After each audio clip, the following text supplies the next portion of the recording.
ఒకవైపు మీరు అరెస్ట్ అయ్యారు, జైలుకి వెళ్ళారు. వెళ్ళి వచ్చిన తర్వాత ఇప్పుడు మీరు ఒక పోరాటం చేస్తూ ఉన్నారు. మీ ఇంటి మీద దాడి చేసిన వాళ్ళని అరెస్ట్ చేయాలని. ఎందుకు పోరాటం చేయాల్సినటువంటి పరిస్థితి వస్తుంది?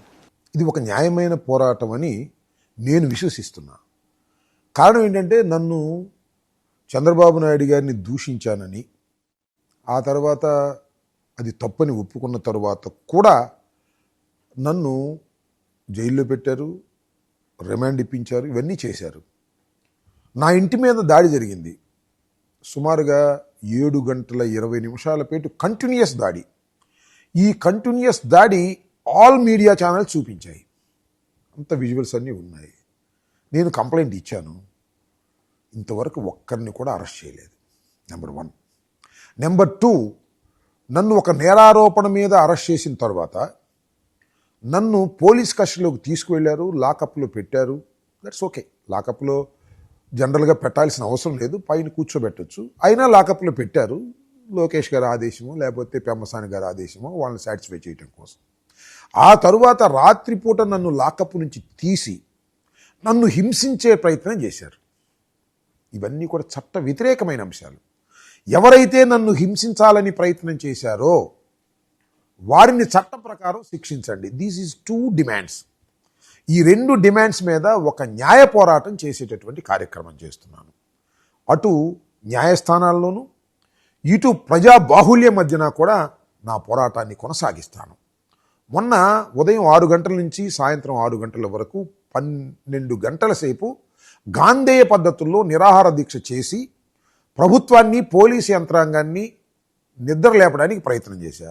But no use. అయితే వాళ్ళు అనుకుంటున్నారేమో, నేను అప్పుడు కూడా చెప్పాను, ఏదో 12 గంటలు నిరాహార దీక్ష చేసి నేనేదో ఇంట్లో పడుకునేటటువంటి మనస్తత్వం కలిగిన వాడిని కాదు. ఎందుకంటే నా గుండె మండుతుంది. ఖచ్చితంగా వారిని శిక్షించేంత వరకు నా పోరాటం వివిధ రూపాల్లో ఉంటుంది. ఖచ్చితంగా వారి శిక్ష పడేంత వరకు, విచారణ జరిగేంత వరకు, అరెస్ట్ అయ్యేంత వరకు నా పోరాటం కొనసాగుతూనే ఉంటుంది. సరే, ఇప్పటి వరకు మీరు చాలాసార్లు రిప్రజెంటేషన్ ఇచ్చారు, పోలీసులకు ఇచ్చారు, కోర్టులో కూడా ఈ అంశానికి సంబంధించి ప్రస్తావించారు. పోలీస్ డిపార్ట్మెంట్ ఇప్పటి వరకు మీ ఇంటి మీద జరిగిన అటాక్కి సంబంధించి ఎలాంటి ప్రకటన కూడా చేయలేదు. కారణం ఏంటంటారు? నా ఇంటి మీద జరిగిన దాడి is a part and partial of police. పోలీసుల ప్రోద్బలంతోనే జరిగిందని నేను ఆరోపిస్తున్నాను. కాదని చెప్పమనండి. నెంబర్ 1. నెంబర్ 2, నన్ను ఏదైతే హింసించడానికి ప్రయత్నం చేశారో, నేను కోర్టులో కూడా ఫలానా వాళ్ళు నన్ను హింసించడానికి పోలీస్ కస్టడీలో ప్రయత్నం చేశారు అన్న తరువాత వాళ్ళు కానీ, లేదా పోలీసు సంఘాలు కానీ, లేదా DGP level officer, IPC officer ఎవరు కూడా ఇంతవరకు అంబటి రాంబాబు అబద్ధం చెప్పాడు అని అనలేకపోయారు. ఎందుకంటే వాళ్ళకి కాన్షియస్ అంగీకరించటంలా. జరిగిన మాట వాస్తవం కాబట్టి అందరూ కామ్గా కూర్చున్నారు. దీని మీద నేను న్యాయస్థానానికి వెళ్ళాను. న్యాయస్థానంలో అది జరుగుతూ ఉంది. న్యాయస్థానం కొద్దిగా లేట్ ప్రొసీజర్ జరుగుతూ ఉంది. చూద్దాం ఏం జరుగుతుందో అనేది వెయిట్ చేస్తున్నాం. పోలీసులకు ఆల్రెడీ నోటీస్ ఇచ్చారు, వారు సమాధానం పంపించుంటారు. బెంచ్ మీదకి వచ్చిన తర్వాత దాని మీద కూడా వివరణ తీసుకోవడానికి ప్రయత్నం చేస్తాం. సో మీ ఇంటి మీద జరిగిన దాడి అంశంలో ఎవరిని శిక్షించాలని మీరు కోరుతా ఉన్నారు? పెమ్మసాని చంద్రశేఖర్నా, లేదా గల్లా మాధవినా, లేదా వాళ్ళ భర్తన? వాళ్ళు డైరెక్ట్గా ఇన్వాల్వ్ అయ్యి కూడా వచ్చి అటాక్ చేసినట్టున్నారు కదా. అసలు నేను కంప్లైంట్ ఇచ్చాను, దానిలో కొన్ని నేమ్స్ ఇచ్చాను అండ్ అదర్స్ అని ఇచ్చాను. నేను అనేది ఏంటంటే, అసలు నేను చెప్పింది అబద్ధమా కాదా అని నిర్ధారణ చేసుకోవడం. విజువల్స్ ఉన్నాయి కదా. పోలీసు వారికి సాక్షిని అడిగితే ఇస్తారు, ఎన్టీవీని అడిగినా ఇస్తారు, TV5ని అడిగినా ఇస్తారు, ఏబిఎన్ ఆంధ్రజ్యోతినైనా అడిగినా ఇస్తారు. విజువల్స్ ఉన్నాయి కదా. విజువల్స్ లేకుండా ఏమీ లేదు కదా. నేను ఇచ్చినటువంటి కంప్లైంట్స్కి దాన్ని కొరాబరేట్ చేసుకుని విచారణ జరపచ్చు, అరెస్ట్ చేయొచ్చు. కానీ వాళ్ళని అరెస్ట్ చేయరు. నేను పేర్లు చెప్పటం అప్పుడు మాధవ లేకపోతే మాధవి భర్త. బట్ ఒకటి మాత్రం వాస్తవం, అందరికీ తెలిసినటువంటి సత్యం, పెమ్మసాని చంద్రశేఖర్ అనే వ్యక్తి ఆ రోజున అక్కడ పార్టిసిపేట్ చేయకపోయినా ఆయన నాయకత్వంలోనూ, ఆయన ప్రోద్బలంతోనూ, ఆయన కనుసరణలతోనూ జరిగింది. పెమ్మసాని చంద్రశేఖర్ గారు అలా చేయడానికి కారణం చంద్రబాబు నాయుడు గారి కుమారుడైనట్టు లోకేష్ దగ్గర నుంచి పర్మిషన్ తీసుకుని, లోకేష్, పెమ్మసాని చంద్రశేఖర్ గారు ఇద్దరు మాట్లాడుకుంటూ ఇక్కడ డైరెక్ట్ చేస్తూ నా ఇంటి మీద దాడికి 20 నిమిషాల పాటు 7 గంటల 20 నిమిషాలు కొనసాగింది. పోలీసులు ఇంటర్ఫీర్ కాలేదు. ఇంటర్ఫీర్ కాకోకుండా పెమ్మసాని గారు మేనేజ్ చేశారు, లోకేష్ గారు మేనేజ్ చేశారు, పోలీసులను హింసించే ప్రయత్నం చేశారు. లోకేష్ పెమ్మసాని గారే దీనికి సూత్రధారులు అనేది నా అభియోగం. వాస్తవమా కాదా విచారణ జరిగితే తెలుస్తుంది. 120B ప్రకారం ఖచ్చితంగా పెమ్మసాని చంద్రశేఖర్ దీనిలో అరెస్ట్ కావాల్సినటువంటి అవసరం ఉంది. Though he's a central minister, though he's a millionaire, but నేరం చేసిన తర్వాత తప్పుకు పోవడానికి ఆస్కారం లేదు అనేది చట్టం చెబుతున్నటువంటి అంశం. పోలీసులు సహకరించకపోతే మనం ఏం చేస్తాం?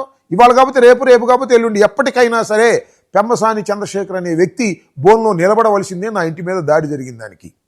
సార్, ఇవాళ మీ మీద అటాక్ చేసిన వాళ్ళు, మీ ఇంటి మీద ఆ రోజు అటాక్ చేసిన తెలుగుదేశం పార్టీ నాయకులందరికీ కూడా వరుసగా పదవులు ఇస్తున్నారంట, ప్రమోషన్లు ఇస్తున్నారంట, నిజమేనా? అదే మరి నాకు చూస్తున్నది అట్లా కనిపిస్తుంది. నా ఇంటి మీద దాడి చేసిన వాళ్ళు అందరికీ పదవులు ఇచ్చారు. ఎప్పుడు ఇచ్చారు? దాడి తర్వాత ఇచ్చారు. దీనివల్ల నాకు ఇంకో కొత్త ప్రమాదం వచ్చింది.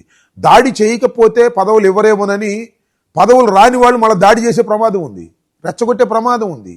నా మీద దాడి చేస్తారా, మరొక వైసీపీ నాయకుడి మీద దాడి చేస్తారో తెలియదు, కానీ ఈ రకమైన ప్రోత్సాహం లోకేష్ ఇవ్వటం అనేది సమంజసం కాదనేది నా అభిప్రాయం.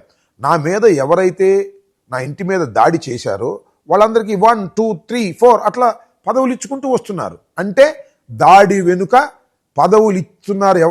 దాడి వెనుక ఎవరైతే పదవులు ఇస్తున్నారో వారి హస్తం కూడా ఉందని చెప్పడానికి ఇది ఒక ఉదాహరణ. సో మీ ఇంటికి సంబంధించినటువంటి అటాక్ లో మీరు పదే పదే పోలీసుల మీద కూడా, పోలీసు అధికారుల మీద కూడా ఆరోపణలు చేస్తున్నారు. పోలీసులకి ఏం సంబంధం ఉంది ఇందులో?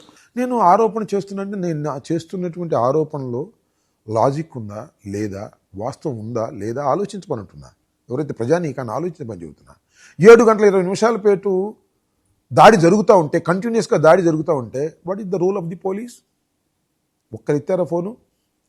బొత్స సత్యనారాయణ గారు ఫోన్ చేశారు, మరి సజ్జల రామకృష్ణారెడ్డి గారు ఫోన్ చేశారు, మా మాజీ హోంమంత్రి గారు ఫోన్ చేశారు.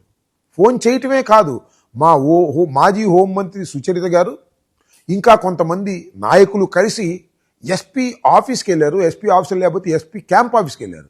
గేటు దగ్గర నుంచున్నారు, గేటు కొట్టారు, లేరన్నారు, తెరవలేదు. ఏంటిది అంటే పోలీస్ ఇంటెన్షనల్గా అవాయిడ్ చేసింది సర్కమ్స్టాన్సెస్ని. ఇది చాలా దారుణమైనటువంటి అంశం. బహుశా భారతదేశ చరిత్రలో ఎక్కడ జరిగి ఉండదు. ఏదో 10 నిమిషాలు కళ్ళు మూసుకోవచ్చు తప్ప 7 గంటల 20 నిమిషాల పాటు పోలీసులు ఇన్యాక్షన్లో ఉన్నారు.